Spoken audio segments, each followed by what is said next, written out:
All set? Great. Hey, well, listen, kia ora, good afternoon, everybody. Thank you so much for being here. We're in the Philippines. It's a country of 110 million people, one of the fastest growing economies in Southeast Asia, and I think just a huge opportunity in New Zealand to build out more trade and investment as well. With that, happy to take questions. The US and the Philippines have announced their biggest ever training exercises in the South China Sea. How does New Zealand feel about that? Well, just reaffirming our position, which is that we don't take positions on individual claims within the South China Sea, but we do expect all parties to be compliant with international law, and particularly AUKUS rulings. We are concerned about the dangerous behaviour we've seen with ships in the South China Sea in particular, and obviously we want to see de-escalation and tensions resolved diplomatically. Well, China is saying that getting the US to come in here and show off its force is basically inflaming tensions. Do you agree? Well, there's been long-standing security arrangements in this part of the world. You would have seen in the last week the trilateral arrangement between Japan and the Philippines and the US. There are other security arrangements as well with different exercises. Again, our wish in the South China Sea is to make sure that actually all the parties respect international law. That has been concerning to see some of the actions of unsafe behaviour on the seas.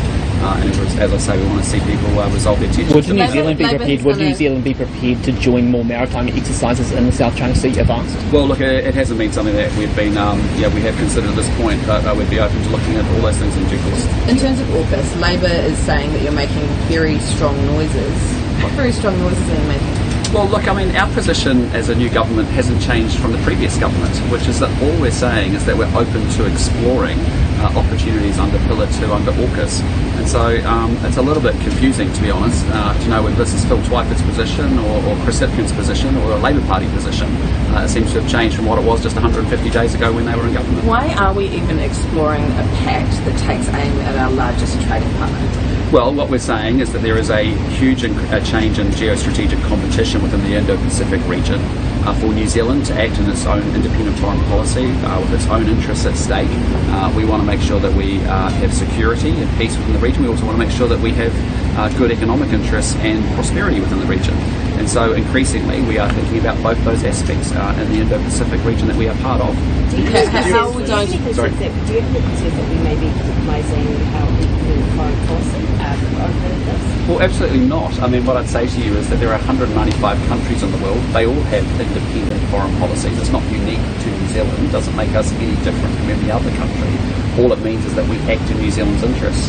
And what is in New Zealand's interest is to make sure that we have security and peace and prosperity, and we can advance our economic interests within this Indo-Pacific region. And that's why we're reprioritising our focus in Southeast Asia in particular, and have been visiting these countries because we think there is huge opportunities for us to do exactly that. Can you guarantee that if we were to join, the public would first be consulted? Well, again, those are things that our officials will work through in the coming months and years. As I've said to you, our position has been very simply, we're open to exploring what the options are. But we wouldn't join without first going to the public to see what they think. Well, again, we'll work our way through that. All we're saying at this point is exactly what the previous government has said. We're open to exploring it. We need to understand it. We need to see if there is an opportunity or a role for New Zealand to play. But we'll work our way through that, and our officials will work our way through that in the coming months. Sorry, could you answer the question? Yeah, I'll just go with that. Yeah, well, I just want to stick on this one, sorry, for a minute. Can you answer the question that Craig asked you? Will you take that to the public? Will you get public sign-off before signing up to AUKUS? Well, again, it's all too premature. At the moment, all we're committed to is to do exactly the same position. And in opposition, I tried to be as bipartisan as I could with the previous government, and would maintain the same position, which is that we're open to exploring options within Pillar 2 under AUKUS. We've got a long way to go. There is no time frame around that. Our officials will start to engage in the coming months and over the course of the year. They've got a long way to go, so it's all premature. Yeah, because the problem is you didn't campaign on it, right? So you don't have the public mandate to do it. So would you? Our position in opposition was exactly the same as the previous government's, which was to be open to exploring opportunities and options under Pillar 2. There is no change from the Labour government to the National government. Understand that, but if you were to move from that position, would you go to the public to get their approval? Again, it's just way too premature. What we've got to do is first and foremost identify whether there is an opportunity or options available for us to explore under Pillar 2. And that's the process and the work that our officials will commence in the coming months and through the course of the year. Why won't you commit to consulting the officials? Well, again, as I said to you, all we've said at this point is we're open to exploring the options until we understand what those option sets actually are and whether there is a role and if there is, what that would entail for New Zealand, what that would mean for New Zealand. all of that is just too premature. I want our officials the pathway for even a consultation has only opened up in the last 2 weeks, as you've seen, and so there's a long way for us to go, and it'll take several months over the course of the year, I imagine, for our officials to understand what the opportunities, or if there are opportunities for New Zealand to participate in. Earlier you said that we don't get into specifics around the South China Sea, yet the embassy here in the Philippines last month tweeted twice about specifically about the Second Thomas Shoal and called out China for their actions using water cannons and vessel to vessel. Why was that specific position taken? Well, it's really about the second part of our position. The first part is, yes, we don't get into making judgments on individual claims within the South China Sea. But what we have done is called all parties to adhere to international law, particularly on Wilson, freedom of navigation, those are important things, and making sure that international law is upheld by all parties.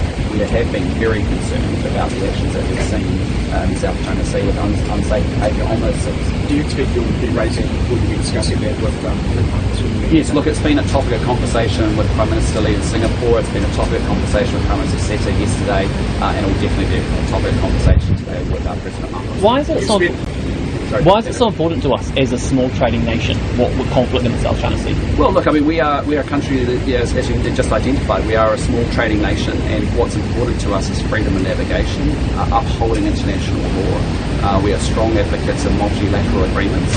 We want to support like-minded countries.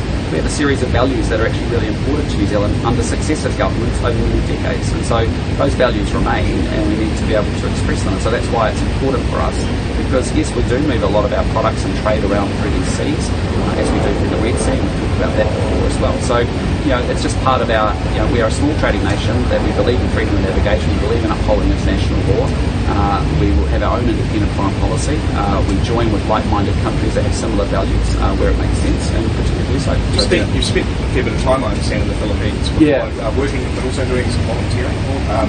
My family have. Could you tell us about that? Yeah, look, I mean, when I was 17 or 18, I read about Manila, and particularly a place called Smoky Mountain, which was a rubbish dump on the outskirts of the city where people scavenged for their food and things. It's been tremendously improved over the many decades, actually. It's actually got to a much better place.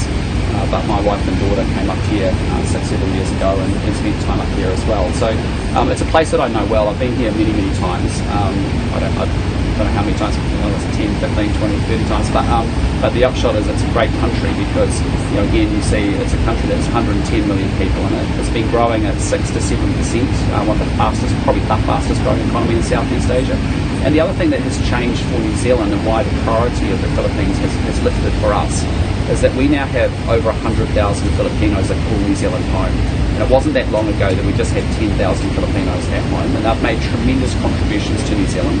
I think they're outstanding citizens and residents.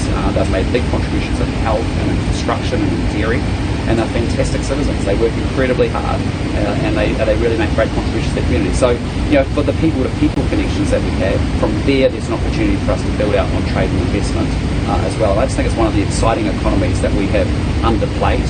We haven't had a Prime Minister here since 2013.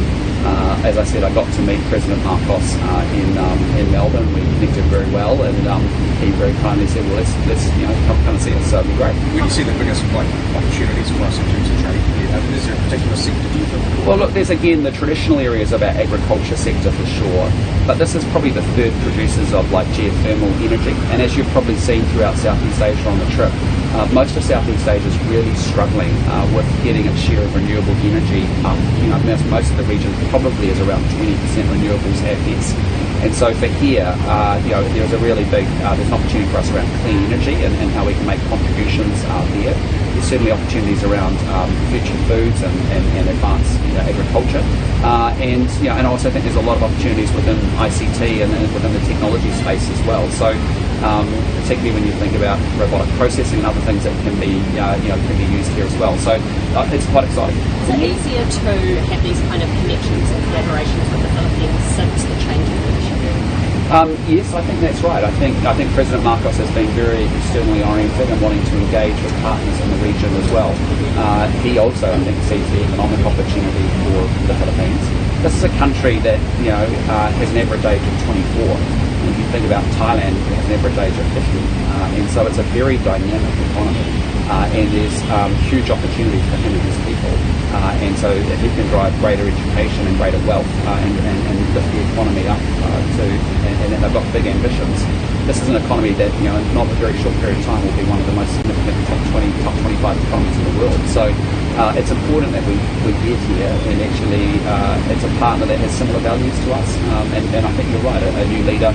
I'm a new leader, an opportunity to sit down and actually look at how we can put some, make some progress on our relationship. Just on domestic issues, do you have any concerns that there may be, like how the government will be tackling crime, given the pay negotiations with police are at the moment, and with that arbitrated within, do you think that the government could be pay police more? Yeah, look, I mean, I think it was very disappointing to all of us in government to see, the pay offer rejected by police. We had worked hard to put an extra $250 million, $250 million more on the table since the previous Labour government's offer back in August last year.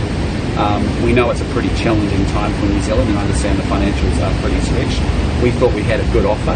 We had dealt with an issue which had been a major issue for police over many years, which is really around overtime, and we found a mechanism to be able to put an offer on the table there. We had a good series of one-off payments.